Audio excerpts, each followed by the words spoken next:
Hai Harakers, good evening. Balik lagi, ketemu lagi sama aku Rani Sutari di Pillow Talk. Seperti biasa hari Kamis dari jam 9 sampai jam 11 malam kita bakal seru-seruan ngobrolin mengenai topik yang begitu intimate, begitu tabu juga mungkin kadang-kadang ya. Dan pastinya I would like to say thank you so much untuk Swiss Berlin Hotel Wahid Hashim yang sudah meminjamkan junior suite-nya. Dan aku masih kembali lagi sama seorang psikolog adult clinical, Tiara Puspita di sampingku. Aduh, makin cantik aja.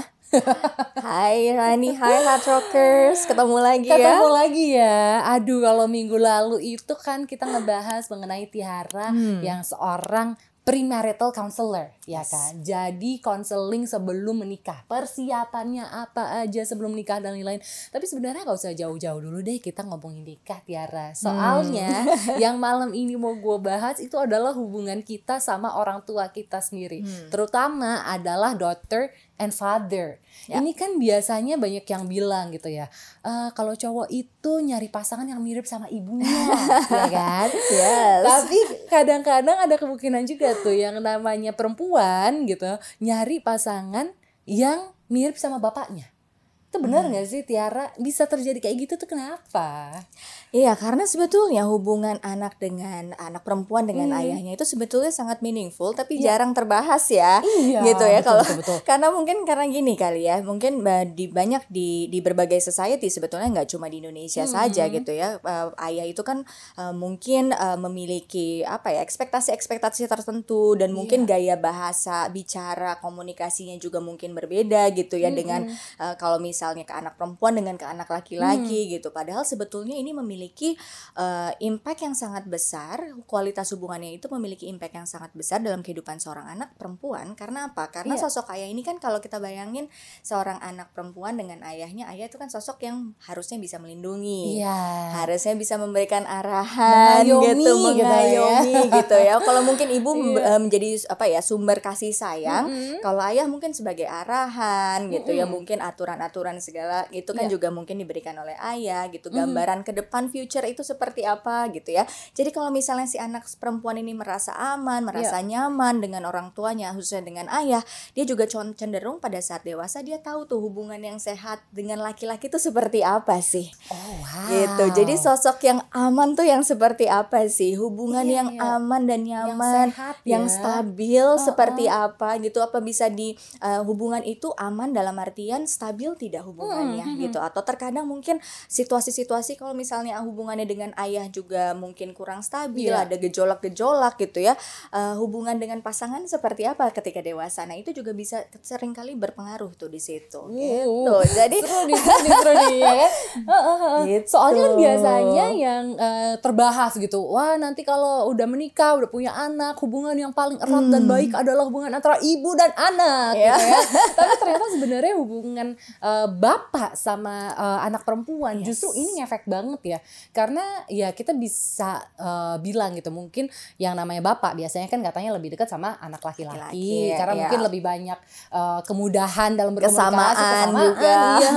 Jadi kan kayaknya kalau bapak sama anak perempuan tuh kayaknya justru lebih sulit gitu ya secara komunikasi dan lain-lain. Tapi justru hubungan ini malah salah satu yang paling impactful di kehidupan anak perempuan ini ya. Jadi benar gak sih Tiara kalau ada yang bilang gitu, ketika perempuan sudah dewasa akhirnya, si anak perempuan ini sudah dewasa gitu dan dia memilih pasangan, mungkin bukan cuma pasangan ya Tiara ya, mungkin kayak dalam pemilihan karir dan lain-lain, itu tuh bisa jadi nggak baik kalau hubungan sama ayahnya juga nggak baik gitu. Apakah in short seperti itu?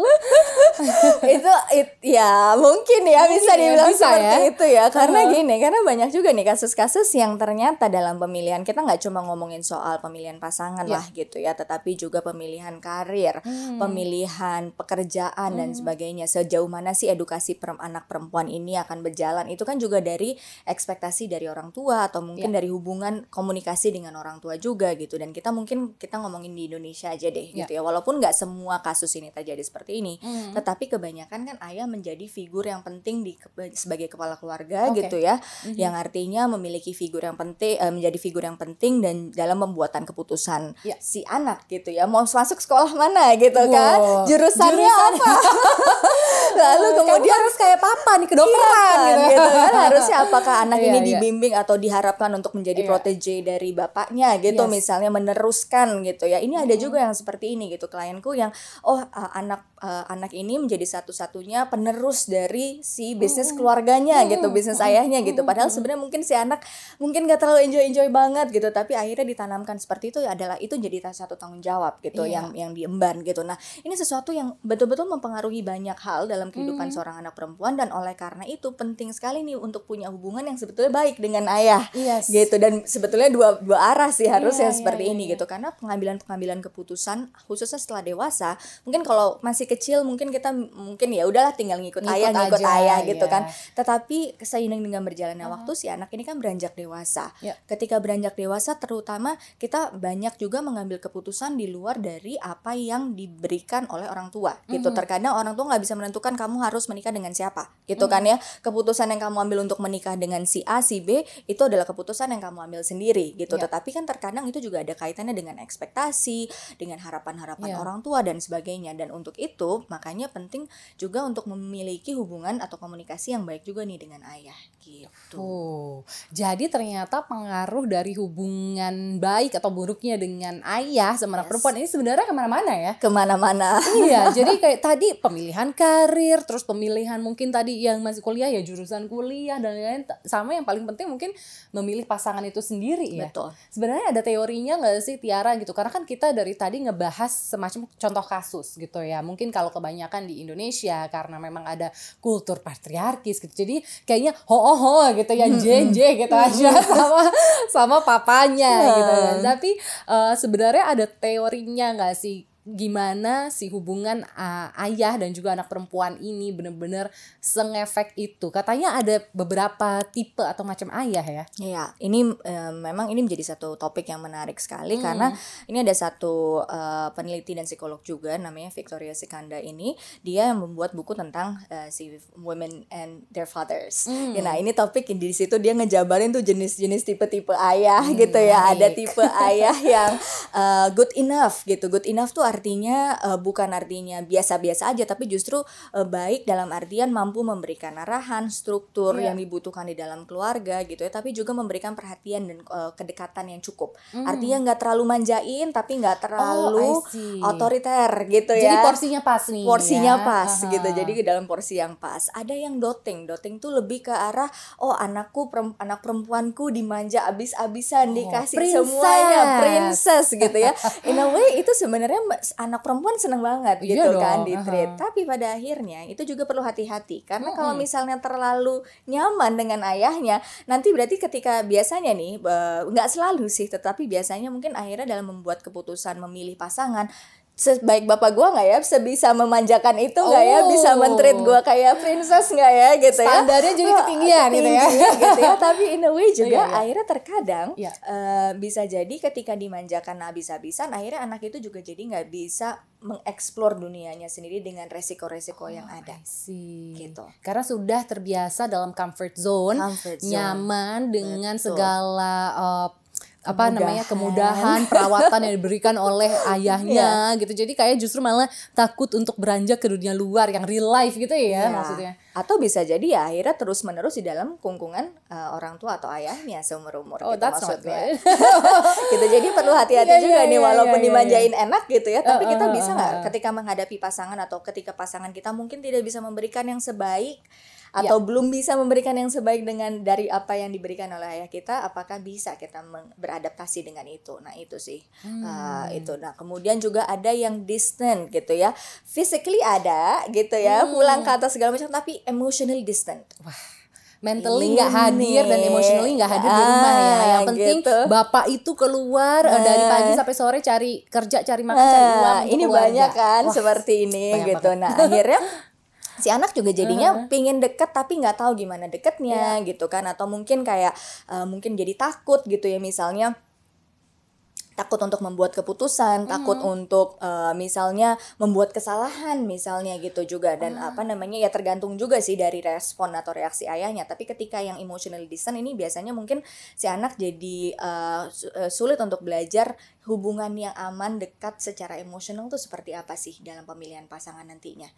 Gitu. Yang emotionally available tuh pasangan yang seperti apa sih gitu jadi ya. jangan-jangan ketika punya ayah yang distant atau emotionally unavailable gitu, nanti ketika besar si anak perempuan ini juga mencari pasangan yang emotionally unavailable juga gitu. Bisa jadi bisa jadi, tapi mungkin nggak selalu ya, tapi bisa jadi karena itu yang dipelajarin gitu. Ini udah jadi satu hal yang kita tolerir, satu hal yang familiar buat kita gitu. Jadi emotionally unavailable partner itu kan juga mungkin bisa jadi sesuatu yang kita perlu jaga-jaga gitu. Betul. Ya kalau misalnya ternyata kita punya orang tua atau ayah yang yang distant gitu. Beda lagi sama ayah yang mungkin unavailable, yang memang benar-benar nggak ada gitu, yang mungkin karena divorce karena divorce atau meninggal atau betul-betul tidak hadir gitu. Nah itu sesuatu yang berbeda lagi gitu. Jadi ini sesuatu yang mungkin biasanya mungkin jatuhnya lebih banyak ke figur ibunya nih, impact dalam hubungan si anak gitu. Jadi ini yang kita perlu perhatikan juga gitu. Nah lalu kemudian juga sebenarnya macam-macam sih jenis-jenis tipe-tipe ayah gitu. Ada yang otoriter atau overprotective gitu ya. Jadi si anak ini jadi nggak bisa explore, takut segala macamnya gitu, takut mengambil resiko. Tapi dengan berbagai takut salah takut salah gitu. Dan ini sesuatu yang kita perlu perhatikan dalam artian kita sambil refleksi juga gitu ya, sambil kita pikirkan tipe ayah kita tuh yang seperti apa dan kira-kira dampaknya apa ya ke diri kita gitu. Karena ini dapat membantu kita untuk juga, karena kita nggak bisa memilih nih, kita dilahirkan dengan ayah yang seperti apa gitu ya, dengan orang tua yang seperti apa gitu. Tapi bukan berarti kalau kita dibesarkan dari jenis-jenis yang tadi aku sebutkan itu akhirnya artinya mereka kita tidak bisa mungkin bertumbuh atau tidak bisa memperbaiki diri gitu. Tetapi ini bisa membantu menjadi arahan untuk kita, mana sih area yang kita perlu perbaikin. Gitu. Mana yang kita perlu hati-hati nih gitu ya. Kalau misalnya kita ayah kita sangat-sangat otoriter, kita jadinya bawaannya takut atau mungkin jadi menormalisasi hubungan yang kurang sehat. Ngeri banget gitu. Karena itu ada juga tuh kasus-kasus yang akhirnya jadi normalisasi gitu. Jadi kayak udah deh nggak apa-apa kalau punya pasangan yang juga posesif, mengontrol dan otoriter, malah nggak apa-apa gitu, karena dia ingat figur ayahnya gitu. Mungkin nggak intentionally ya, mungkin nggak secara sadar, gue nggak apa-apa, nggak, mungkin secara di atas kertas mungkin kita nggak mau lah ya punya pasangan yang toksik gitu ya. Tetapi pada saat itu terjadi dan kita mengalami itu, bisa jadi akhirnya mentolerir, deh tapi kan dia nggak separah ayahku. Wow, jadi mikirnya kayak ya udahlah, cuma segini gitu ya, nggak separah itu, nggak apa-apa, karena orang di luar sana belum tentu ada yang sebaik dia gitu. Jadi ini ada kayak gitu, ada sense of familiarity juga yang akhirnya mungkin si anak nih nggak mau nih sebenarnya balik ke dalam pola trauma yang sama gitu, tetapi tanpa sadar masuk ke pola trauma yang sama gitu. Ini yang kita bisa perlu pelajari nih, apakah ada pattern yang ternyata kita nggak sadar kita lakukan selama ini gitu. Nah ini satu hal yang penting untuk dieksplor sih sebetulnya. Kalau kita memang kira-kira ngerasa kok kayaknya hubungan ada sesuatu nih kira-kira dengan hubunganku dengan ayahku gitu ya, ini mungkin perlu untuk dieksplor lebih jauh. Jadi gitu. Sebenarnya ini poin penting buat Harakers yang mungkin udah ada rencana nikah, punya anak. Jadi mendingan lo ingat-ingat dulu nih hubungan lo harus ngejaga banget gitu ya, hubungan lo dengan anak perempuan, terutama kalau lo yang Harakers laki-laki gitu. Ini juga. Tapi pertanyaan gue nih Tiara, kan kita ini yang sudah terlanjur menjadi wanita dewasa gitu ya dan mungkin belum terekspos dengan informasi ini pastinya di zaman dulu, di angkatan bokap nyokap gitulah ya.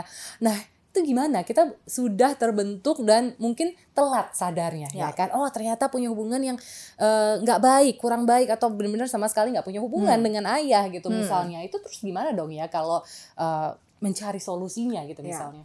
Nah ini juga biasanya kalau dengan klien-klienku ya, aku juga mengeksplor sih kalau ada emosi-emosi negatif nggak dari history hubungan kita dengan ayah kita. Ya. Misalnya mungkin ada kekecewaan yang masih tersisa, ada kemarahan, ada mungkin grieving karena ini bisa jadi grieving loh karena tidak memiliki hubungan yang baik atau dekat, sedih gitu ya. Misalnya mungkin rasa kehilangan figur ayah seperti itu. Nah, ini sesuatu yang kita perlu perhatikan apa sih yang hilang, dan itu penting untuk dieksplor karena apa? Karena terkadang ada tidak semua kasus seperti ini, tetapi ada beberapa kasus yang akhirnya karena nggak suka atau karena marah, kecewa yang berlebihan gitu ya, akhirnya mencari sosok atau pasangan gitu yang mau betul-betul berbeda dari ayahnya. Oh, yang gitu. exact opposite dari exact ayahnya. opposite gitu ya. Akhirnya lupa kalau sebenarnya mungkin senegatif-negatif ayahnya, tapi mungkin ada faktor-faktor, ada atau ada karakter-karakter yang mungkin masih positif. Gitu kan, yang kita perlu perhatikan juga gitu, sehingga jangan sampai akhirnya ketika kita memilih pasangan yang overly opposite gitu ya, the exact opposite of our father gitu ya, kita jadinya akhirnya melupakan tuh faktor-faktor positif atau karakter positif yang mungkin let's say dia tegas banget tapi disiplin, tanggung jawab dan sebagainya. Nah, karena nggak mau sama orang yang tegas banget gitu ya, kita kabur dari situ misalnya, akhirnya kita dapat sosok yang benar-benar nggak ada disiplinnya misalnya. Malah jadi kena batunya lagi. Jadi keluar mulut buaya masuk kandang singa.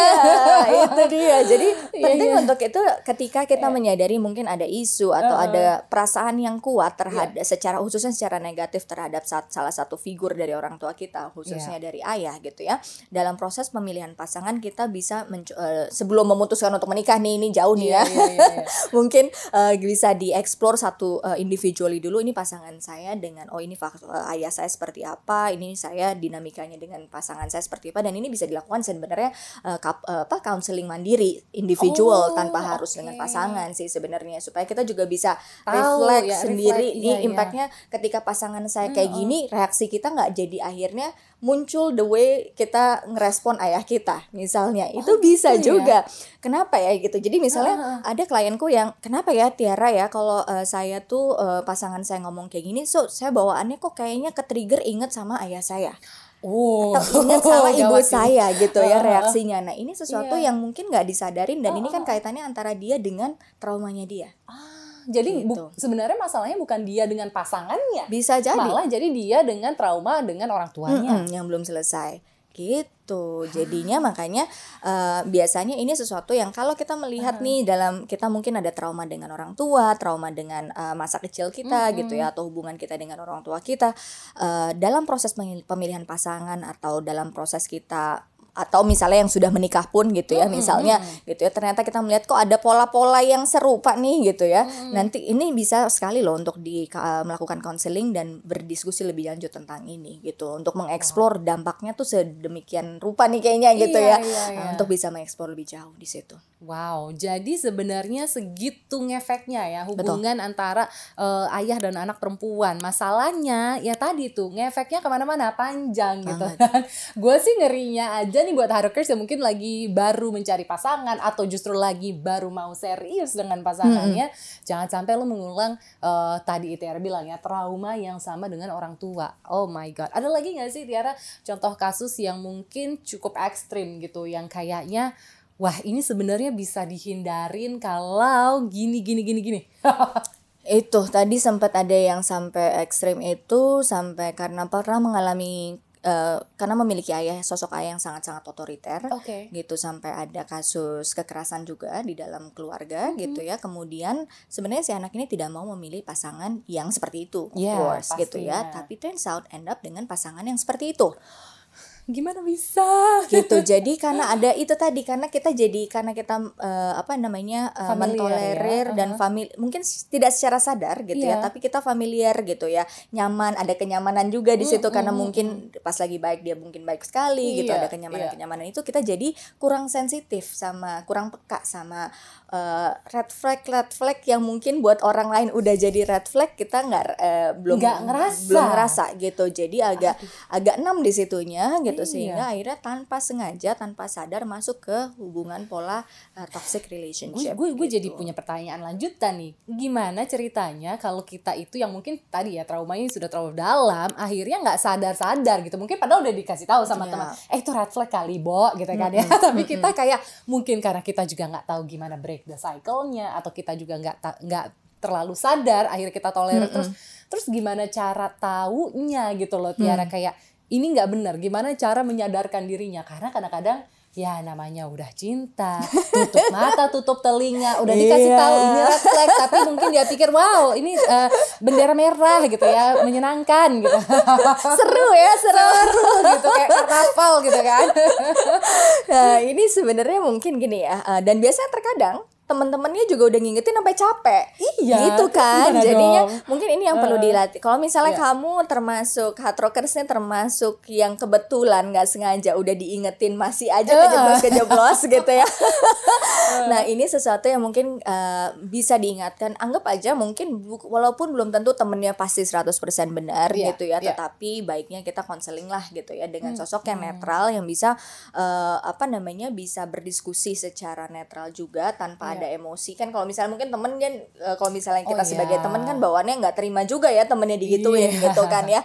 Jadi mungkin kalau kita merasa takut bahwa kalau curhat sama temen tuh bawaannya negatif dan sebagainya, karena banyak juga yang akhirnya seperti itu gitu loh. Akhirnya putus hubungan atau menghindari pertemanannya itu karena males dikomentarin terus-terusan sama teman-temannya gitu. Nah kalau memang ini kita secara sadar, mungkin kita tahu ini hubungan yang tidak sehat gitu misalnya, dan kita pingin keluar atau udah berkali-kali dibilangin tapi kita nggak bisa, itu sebetulnya konseling itu bisa menjadi cara yang tepat untuk bisa membantu gitu. Jangan sampai lo malah memutuskan hubungan pertemanan gitu ya, cuma gara-gara udah dikasih tahu red flag tapi lo kayaknya aduh nggak apa-apa, red flag itu menyenangkan gitu kan. Gitu, iya banget gitu. Tapi ada sih kasus-kasus yang sampai belasan tahun ada di dalam satu toxic relationship, harus ketemu psikolog dulu baru bisa pelan-lahan untuk melepaskan gitu ya. Jadi memang ya nggak ada salahnya untuk mencoba, dan untuk kalau memang sudah siap, ini kembali ke kesiapan ya, udah siap belum sih, tidak ada paksaan juga untuk kapan kita sebaiknya, tapi ketika kita merasa kita perlu melakukan suatu tindakan tertentu untuk keluar dari toxic relationship atau situasi-situasi yang tidak aman untuk kita, baiknya sih kita konseling dengan psikolog. Terima kasih banyak Tiara yang sudah memberikan inspirasi dan insight-insight ini ya. Jadi silahkan Harokers yang mungkin pernah mengalami trauma dengan hubungan dengan ayah ya, karena kita adalah anak perempuan kan kayaknya lebih soft and gentle gitu ya. Kalau alhamdulillah lo punya hubungan yang baik sih, mungkin juga jadinya mendapatkan pasangan yang baik, mengambil keputusan yang baik-baik juga gitu ya. Tapi kalau sudah terlanjur punya hubungan yang tidak baik, dan akhirnya sekarang lo kayaknya menyadari lo harus break the cycle dengan hubungan dengan keluarga, teman-teman, pasangan yang juga kayaknya nggak baik, mendingan lo konseling aja Harokers ya. Iya benar. Tiara, thank you so much udah mau ngobrol-ngobrol mengenai hubungan ayah dan anak perempuan. Nah buat Harokers juga yang mungkin lagi baru mau program punya bayi, punya anak ya, mungkin silakan punya hubungan yang baik, mempersiapkan mental harus selalu ada hands on buat anaknya, dan juga pastinya hadir bukan cuma secara fisik ya, tapi emosional juga gitu. Karena dampaknya besar dan berkepanjangan asli ya kan, hubungan lu sama batita lo ternyata nanti ngefeknya sampai 30 tahun ke depan. Exactly. Ya udah kalau gitu thank you so much juga, aku pengen ngucapin buat Hotel Swiss Bell Inn Wahid Hashim yang udah meminjamkan Junior Suite-nya yang malam hari ini nyaman sekali menjadi tempat obrol-obrol gue dengan Tiara. Pastinya buat Harokers yang mungkin tadi ketinggalan sama topik malam hari ini Women and Their Fathers, pastinya lo bisa nonton versi visualnya juga nanti di YouTube channelnya Hardrock FM dan juga Spotify-nya MRA Media. Silahkan di search Pillow Talks with Rani Sutari. Kalau gitu kita ketemu lagi minggu depan, same time, same channel. I hope you have a heart-rocking night ahead, Hardrockers. Sweet dreams, good night, bye-bye. Bye. Thank you, Tiara.